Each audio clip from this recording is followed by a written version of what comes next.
Today, we are going to be talking about the Chase Sapphire Preferred credit card, looking at all the key details you should know about this card, whether you already carry it or are planning on applying for it in the near future. Admittedly, I've only held my Sapphire Preferred for a couple months now, and even in that short period of time, I've been able to get a ton of value out of this credit card by just knowing a few small things about the card, which I'm going to share with you today. And for those that don't know a lot about this credit card, it's a mid-tier travel card. It's intended to help you get a little bit more out of your travel experiences without totally breaking the bank and having a hefty annual fee. That being said, let's now dive into the review of the Chase Sapphire Preferred.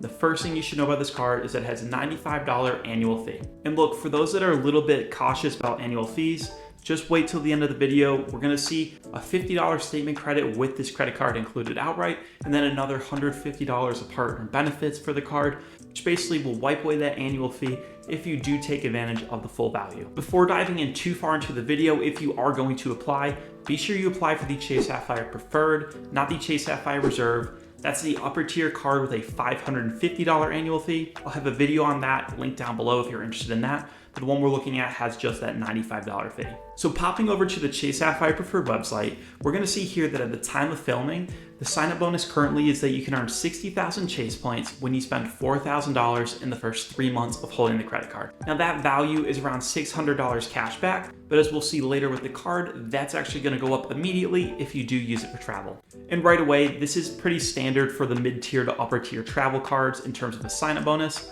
Chase in the past has bumped this up to 75,000 points for some temporary times. Maybe be on the lookout for that, but you can't go wrong getting the 60,000 points with it. I'll have a sign up link in the description below. But going back to the credit card, as I mentioned, there's around $200 worth of value that you can take advantage of. There's gonna be a $50 statement credit for a hotel stay every single year when you do book a hotel with this credit card. Then there's also gonna be that $150 worth of partner benefits that we should definitely take a look at. Now with this card, you're gonna receive 5 times points back on your Peloton purchases and 5 times points back on your Lyft rides. You're also gonna receive a complimentary DoorDash Dash Pass subscription worth $120 over the span of 12 months. So that's gonna cover us on our annual fee and our statement credits included with the card. But now let's pivot over and talk about the spending categories where you can earn some additional cash back everywhere you spend. So the Sapphire Preferred is going to give us 5 times points back on all of our Chase purchased travel when we do go through their Chase portal. You're also going to be able to earn 2 times points back on all of your other travel purchases outside of the Chase portal. With the card, you can also earn 3 times points on your dining, which does include eligible delivery services.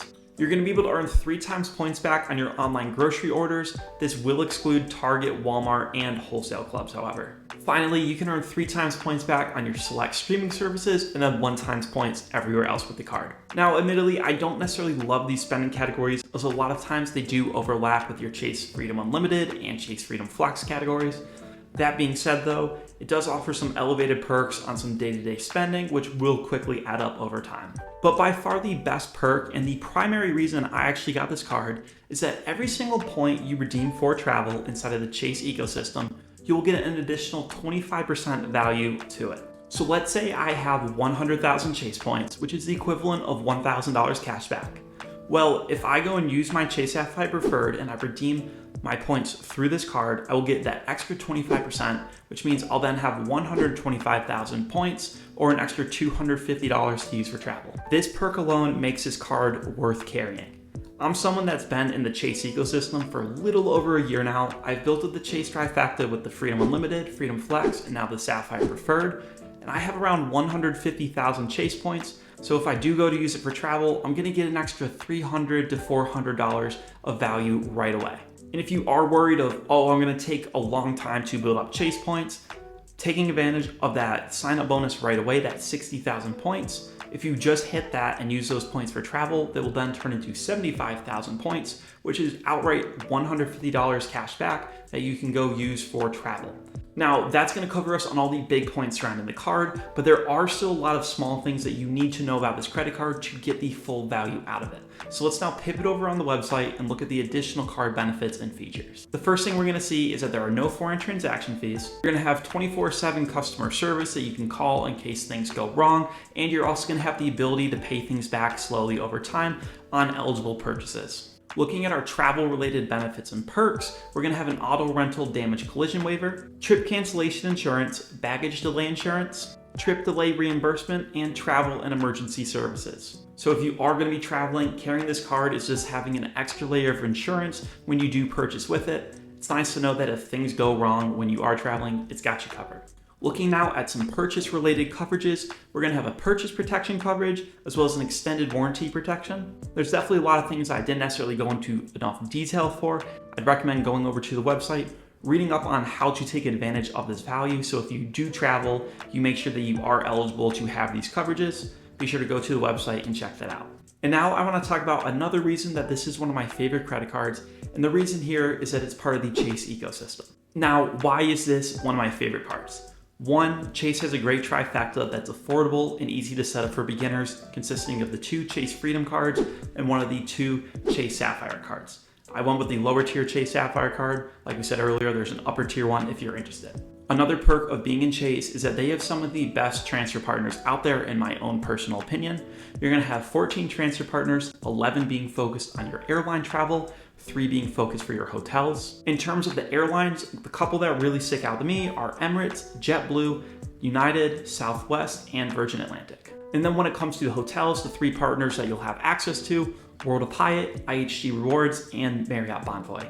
Now, just because I like these partners and I think that they work well for a lot of people out there, doesn't necessarily mean that they will fit you. I'd recommend checking out what American Express has to offer, what Capital One has to offer, or even Wells Fargo, if these partners don't necessarily align to who you like to travel with. But going back to Chase, another reason that I love having this card being part of their system, Chase offers some of the best point redemption when it does come to travel.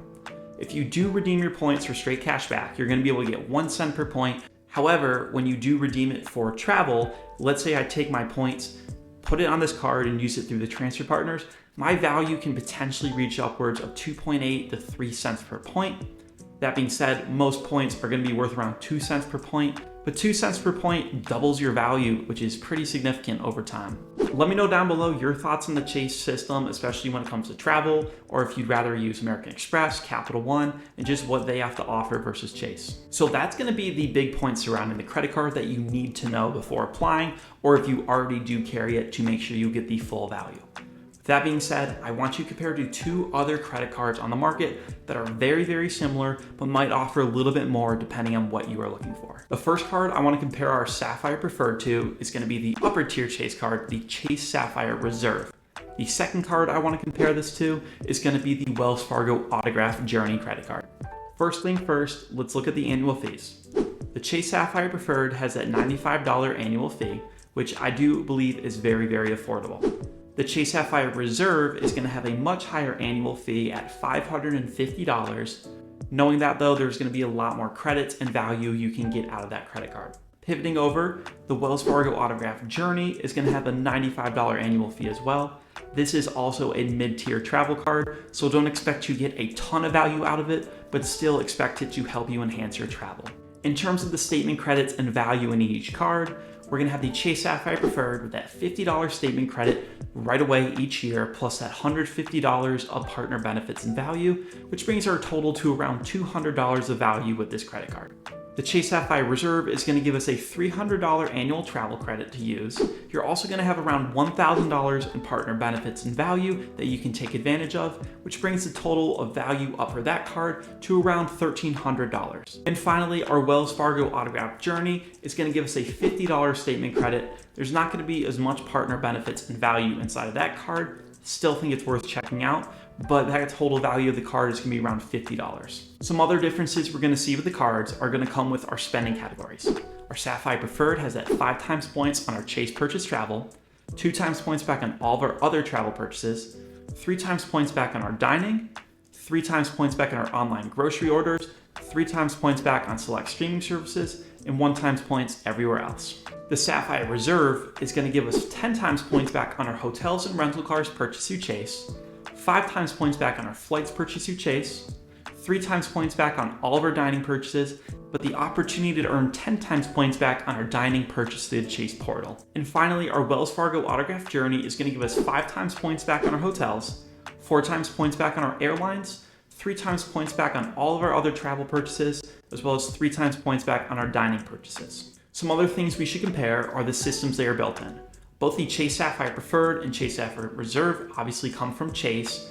We saw earlier 14 transfer partners, 11 airlines, 3 for hotels. Value of your points is around 2 cents per point when redeemed for travel, can be worth upwards to 2.8 to 3 cents per point if you do redeem properly. Wells Fargo, on the other hand, is newer to the transfer partner game. They're only going to have 6 partners, 5 airlines, 1 for hotels. They do plan on expanding more in the future, so definitely be sure to pop over to their website to see if they've added any since the filming of this video. In terms of the value of the points, their average cent per point is around 1.5 cents per point when you do redeem with those transfer partners.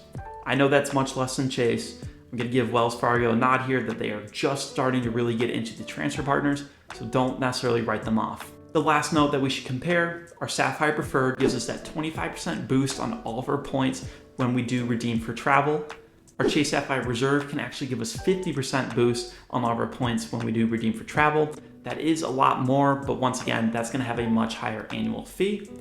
Our Wells Fargo Auto Journey will not give us any sort of boost in the same way that the 2 Chase Sapphires do.